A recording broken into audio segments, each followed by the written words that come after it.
Ya habíamos comentado en el Power de Sócrates que su discípulo, uno de los que más lo amó, Platón, había presenciado la muerte de su amado maestro y decidió él autoexiliarse y se retiró de Atenas, su ciudad de origen, durante no 10 sino 12 años. Esta experiencia de alejamiento queda plasmada en una de sus obras más importantes, ¿no? En una obra de su producción media. Abriendo un paréntesis, debo decirles que hay tres momentos en la producción bibliográfica de Platón, de los diálogos de Platón.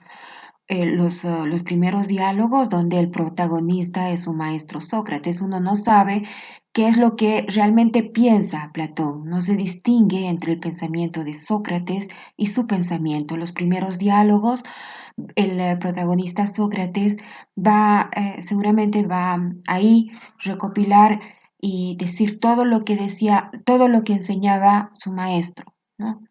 Los diálogos medios están ya se nota una madurez en el filósofo y en esta madurez está, por ejemplo, una obra importantísima para el saber universal, que es su obra La República, donde ¿qué va a pasar en la República? Ahí va a plasmar toda esta su concepción de la democracia griega,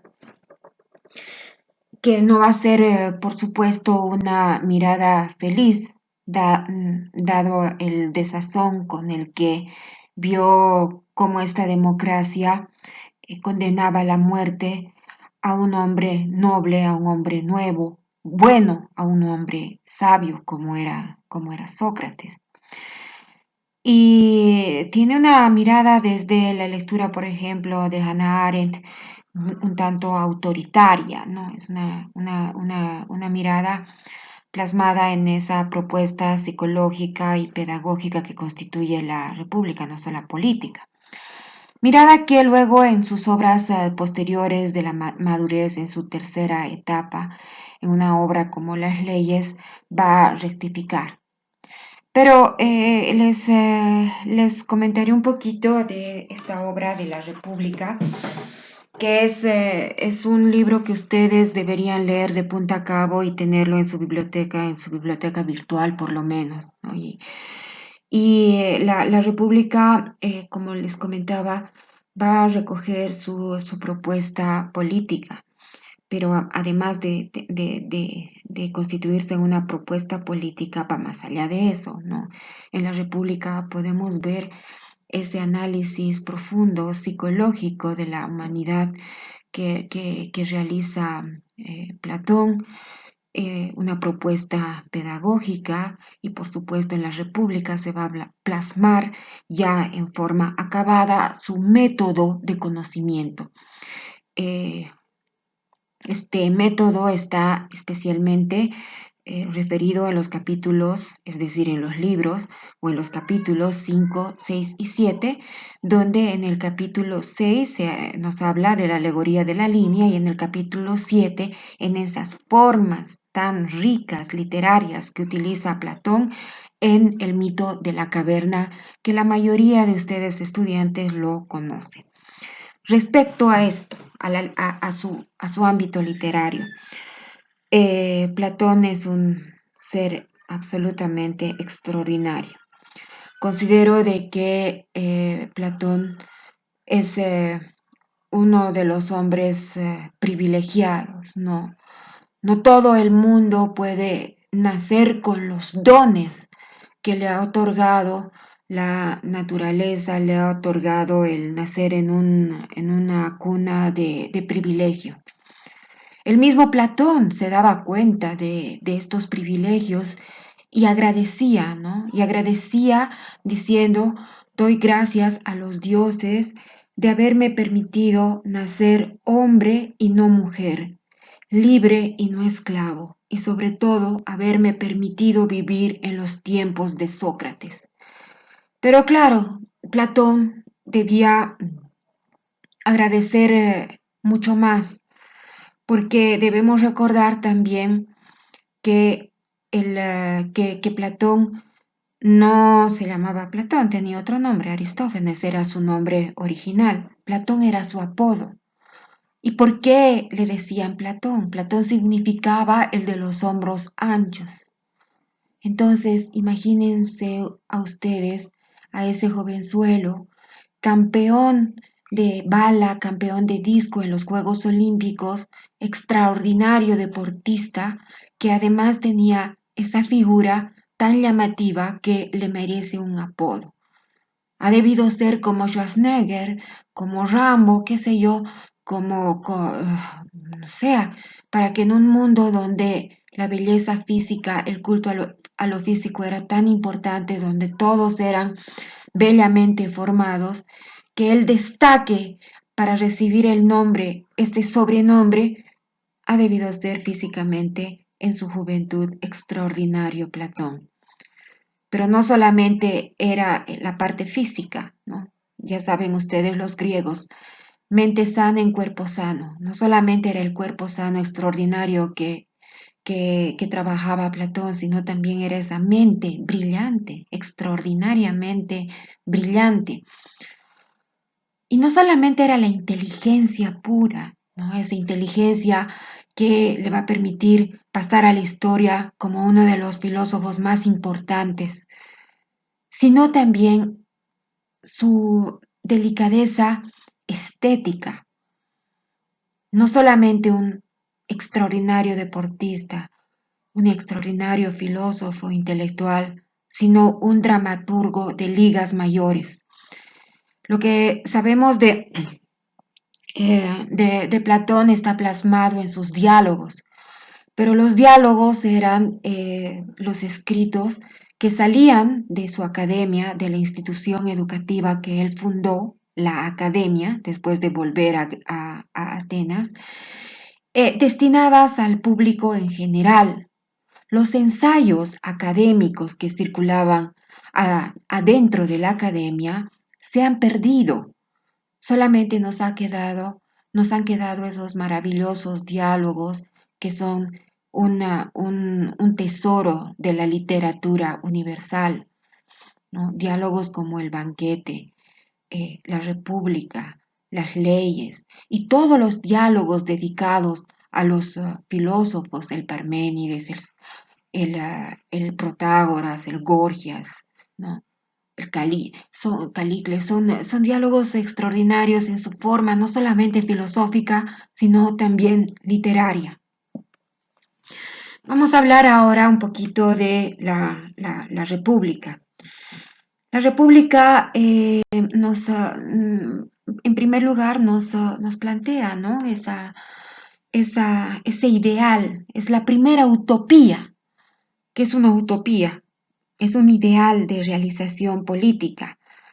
Van a haber otras utopías importantes luego a lo largo de la historia filosófica. La misma utopía de Tomás Moro es una propuesta también, ¿no? Ideal de cómo debe ser el buen gobierno, de cómo debe ser el buen gobernante, de cómo deben ser los ciudadanos, los buenos ciudadanos, una utopía, un deber ser. Eso es lo que plantea la República. Y en su planteamiento, ¿qué dice? Es una propuesta educativa también. Platón nos dice que los niños debían ser retirados por el Estado de sus familias a la edad de unos 10 años y llevados a unos centros de aprendizaje, y estos centros de aprendizaje deberían estar en medio de la naturaleza para que estos niños y niñas, hay una propuesta de equidad impresionante en Platón, no hay distinción entre hombres y mujeres. No es como posteriormente un misógino como Aristóteles, ¿no? Que descree de toda capacidad de las mujeres y las equipara a los niños, ¿no? Hay una valoración en Platón de niños y niñas que para él deberían ser educados por el Estado. No hay diferencia entre géneros, no hay diferencia entre clases sociales, entre procedencia. Todos debían recibir la misma calidad de educación estatal y debían en sus primeros años estar relacionados con la naturaleza, ¿no? Los primeros años deberían ser de la formación del cuerpo para fortalecer esos cuerpos, para que no tengan enfermedades, de mucho ejercicio físico en la naturaleza, al aire libre, pero también años dedicados a la música, a la poesía. Él decía que un espíritu formado en música, en poesía, en ritmo y en armonía era muy difícil que se desvíe hacia lo malo. Entonces, fíjense cómo esta educación de los niños ha tenido mucha influencia en la historia. Tanta influencia que hasta en nuestro caso en Cochabamba, un maestro como es el maestro Franklin Anaya, ha fundado bajo esa misma perspectiva educativa el Laredo, hacer de esos jóvenes formados en el espíritu a través del arte para que ese espíritu sea armonioso. Entonces esa es la armonía que se busca, ¿no? En la educación del arte, perdón, del espíritu y del cuerpo. Un cuerpo y un espíritu formado en armonía.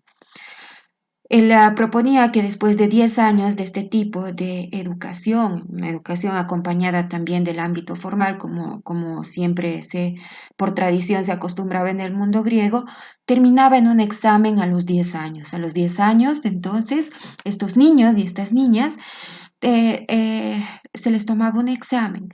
Si pasaban ese examen, iban a formar eh, las, um, eh, las filas de eh,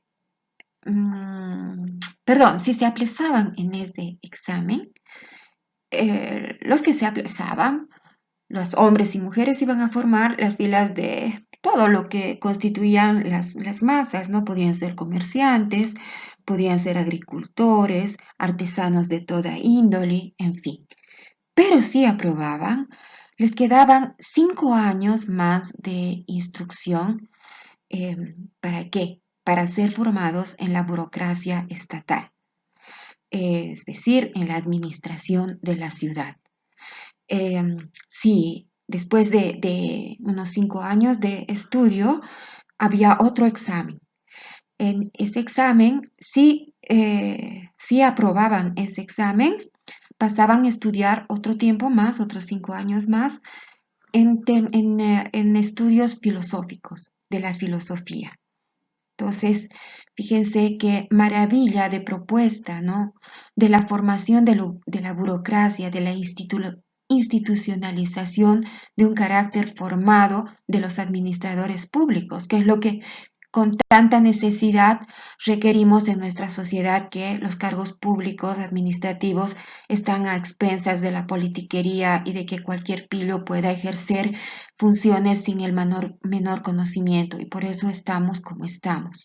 Qué importante sería respetar esa institucionalidad propuesta por la República.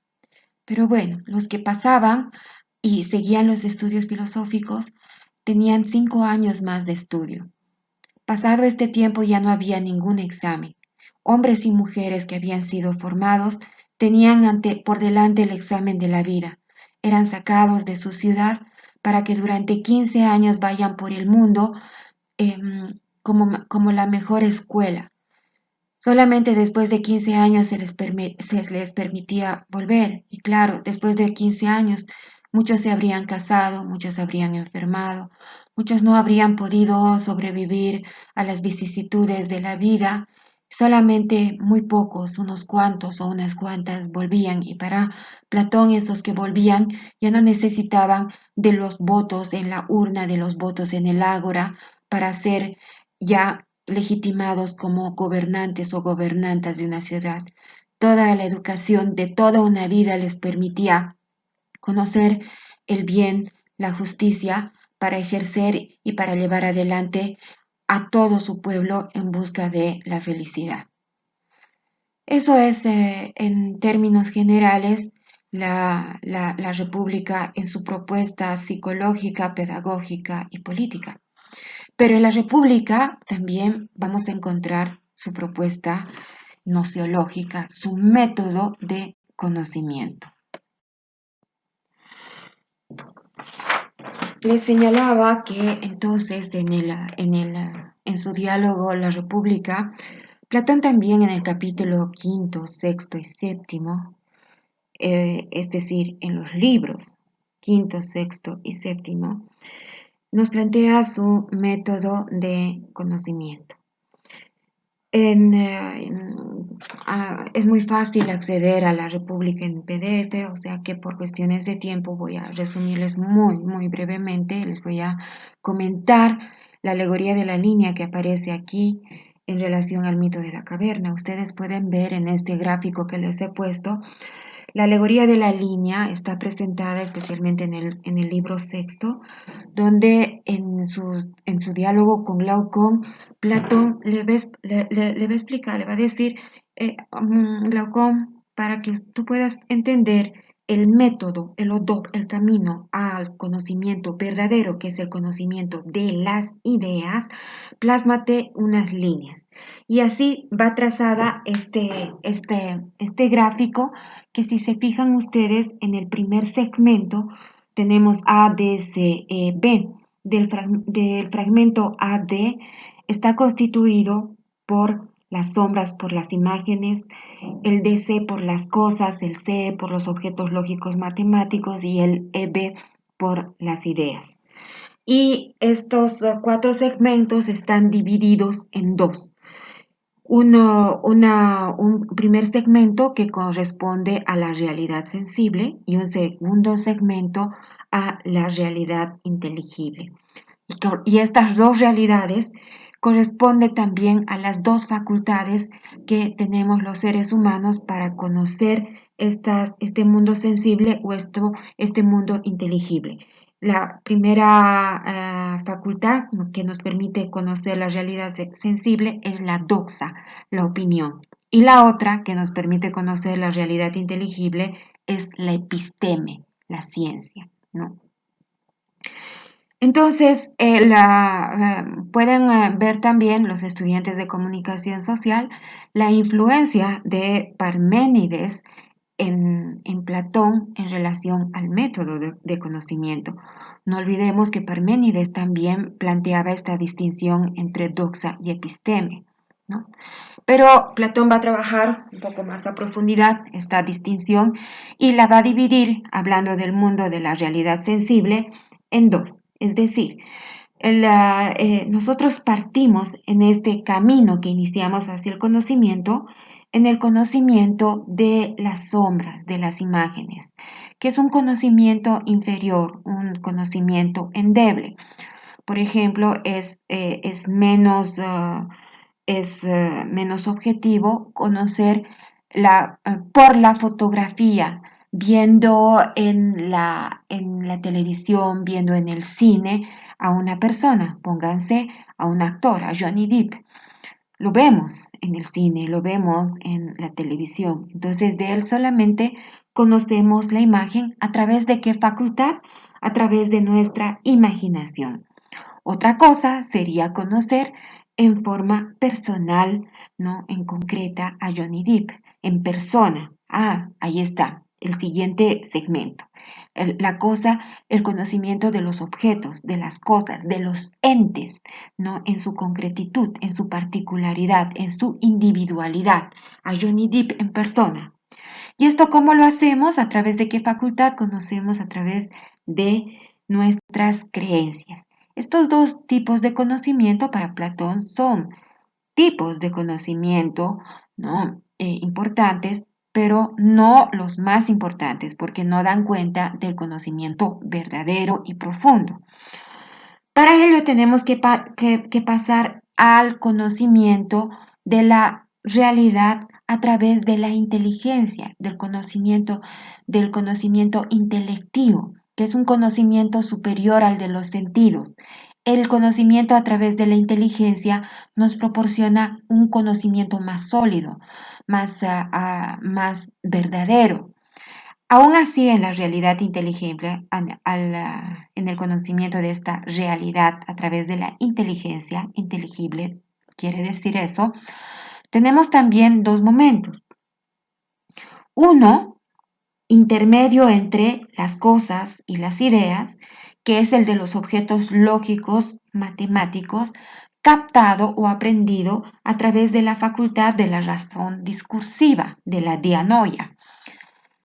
Este es un conocimiento evidentemente captado a través de la inteligencia, es un conocimiento abstracto, de unas realidades abstractas verdaderas. Así conocemos nosotros la hipotenusa, el radio, el número pi, el teorema de Pitágoras, conocemos lo que es un triángulo, un rectángulo, es decir, la teoría cuántica, la teoría de las masas. Todas esas cosas las conocemos a través de esta razón discursiva. Los objetos lógicos, matemáticos, físicos, cuánticos son diferentes a las realidades concretas. Entonces es un conocimiento superior para Platón. Finalmente tenemos el conocimiento absolutamente superior, el conocimiento mayor que engloba todos los conocimientos y que da razón de ellos, que es el conocimiento de las ideas. Conocimiento de las ideas que finalmente van a ser el arquetipo y la forma de las cosas. Toda esta alegoría de la línea, Platón en el siguiente libro, en el siguiente capítulo, en el capítulo 7, lo va a plasmar en el maravilloso mito de la caverna. Lo que me gusta de Platón es que juega con las dos tradiciones, con la tradición escritural a través del pensamiento rígido de la lógica y de la razón, pero no abandona el pensamiento mítico y su tradición oral, ¿no? Y juega también para explicarnos, enseñarnos su método con el lenguaje de los mitos, con el lenguaje maravilloso, poético de los mitos, con sus símbolos, con sus alegorías, con la parte imaginativa. Y a través del mito de la caverna, de otro modo, de otra forma, acudiendo a otra tradición, nos va a hacer conocer también su método de conocimiento. Ahora, antes de pasar a explicar qué es lo de las ideas, vamos a ver también un poquito eh, las valoraciones y las propiedades y el conocimiento obtenido que tienen estas dos realidades. Fíjense que se los he puesto en relación también a la alegoría de la línea, lo que significa el mundo sensible y el mundo inteligible, es decir, el mundo de la naturaleza y el mundo de las ideas. ¿Por qué? Porque es importante estas dos realidades, porque en estas dos realidades es que se encuentra el conocimiento de la verdad para Platón. ¿Cuáles son las propiedades del mundo sensible? ¿Cuál es la vía de conocimiento y cuál es el conocimiento obtenido del mundo de la naturaleza? Muy parecido a Parménides de Lea, sus propiedades son temporales, cambiantes, espaciales, corruptibles, ¿no? Y los sentidos las formas, las vías de conocimiento que tenemos para aprender, para conocer este mundo sensible, este mundo de la naturaleza, es a través de los sentidos, de la vista, del olfato, del oído, del gusto, del tacto, ¿no? De los sentidos. Es nuestra primera aproximación, ¿no? Para captar este mundo sensible, obviamente a través de nuestras facultades de imaginación y de creencia, que finalmente nos otorgan una opinión. Claro que Parménides de Lea, ya si ustedes se recuerdan, nos dirán que el filósofo tiene la facultad a través del logos, ¿no? Del conocimiento previo del mundo inteligible, del verdadero conocimiento, de otorgar también un conocimiento verdadero de estas cosas. Pero para Platón, el conocimiento obtenido es la doxa, la opinión, que siempre es un conocimiento inferior al conocimiento de la verdadera ciencia. Pasamos entonces al mundo inteligible, al mundo de las ideas. ¿Cuáles son las propiedades? El mundo inteligible es intemporal, inmutable, eterno, incorruptible. son las características de las ideas. ¿Cómo se llega al conocimiento de las ideas? A través del pensamiento, de la inteligencia, del espíritu, dirán los antiguos filósofos. Pensamiento, inteligencia, cuyo producto final es la episteme. Y en el caso de la filosofía, no solamente la ciencia, sino la verdadera ciencia. Por eso para nosotros es importante saber qué es esto de la idea para Platón y para eso nos vamos a ir a la siguiente gráfica. Entonces, es importante saber qué es la verdad para Platón. Para Platón, la verdad es el conocimiento de la idea. Por esa razón, los filósofos, conociendo lo que es la idea, podían dar cuenta ya en el mundo sensible con veracidad de lo que eran las cosas, ¿no? Particulares, concretas. Pero, como hemos visto en la alegoría de la línea, el camino final del método de conocimiento era llegar a la verdad de las ideas. ¿Qué nos dice Platón sobre las ideas? Para Platón, la idea es el ser en sí mismo de las cosas. Es lo que hace que las cosas sean y es lo que no se confunde con las cosas, está separada. Pongamos de ejemplo cualquier objeto concreto, una mesa, una silla, un perro, lo que ustedes quieran. Pero pongamos de ejemplo a una persona, a un ser humano cualquiera, a, a Pedrito de los Palotes. Pedrito de los Palotes es un ente, es algo que tiene una existencia. En este caso, pongan ustedes mejor eh, alguien de aquí, Juan Pérez, una personalidad concreta. Muy bien. Juan Pérez existe en el mundo sensible, ¿no? Es un ente particular, es un ente individual, es un ente concreto. Para Platón, la idea de Juan Pérez existe también en el mundo de las ideas, en el mundo inteligible. La idea de Juan Pérez es lo que Juan Pérez comparte en forma general, ¿no? Universal, que es la idea de ser humano. Juan Pérez es un ser humano, no es un animal, no es una planta, no es un objeto físico, no es un mineral, es un ser humano.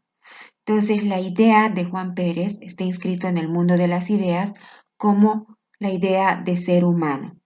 La idea de ser humano es lo que hace a ser Juan Pérez un ser humano, ser en sí mismo. Es lo que hace que Juan Pérez sea un ser humano y no sea un gato, no sea un perro, no sea un caballo, no sea una mesa, no sea una silla. Por tanto, la idea de ser humano le permite diferenciarse de las otras entidades, de las otras cosas en ese mundo sensible. Pero además, para Platón, la idea de ser humano de Juan Pérez está separada de su materialidad.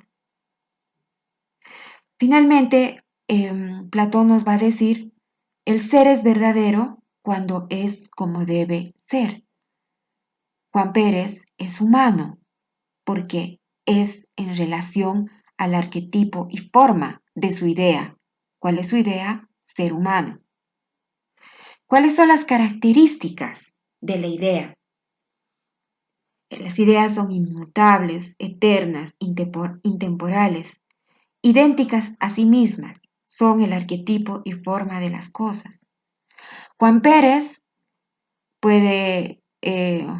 ha nacido, se ha vuelto un niño, un joven, adolescente, un viejo y finalmente tiene que morir. Los seres humanos en el mundo sensible vienen y mueren, caput, desaparecen. Pero la idea de ser humano, es lo que no cambia, ni aquí ni en la Cochinchina. Los seres humanos somos seres humanos. Y la idea de ser humano no cambia, es eterna, es intemporal, es idéntica a sí misma. La idea de ser humano es diferente a la idea de animal, es diferente a la idea de planta. ¿A qué es idéntica la idea de ser humano? A sí misma. Entonces, ese es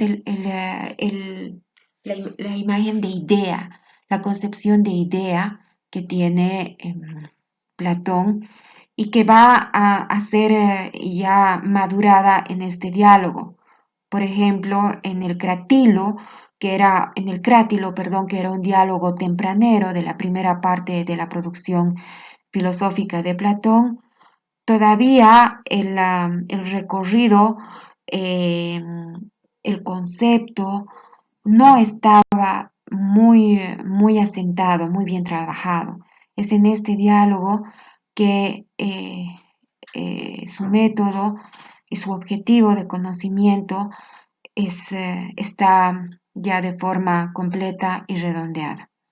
Con esto, estudiantes queridos, yo creo que ya tienen todas las bases para empezar a realizar los trabajos y empezar a responder los cuestionantes. Muchas gracias.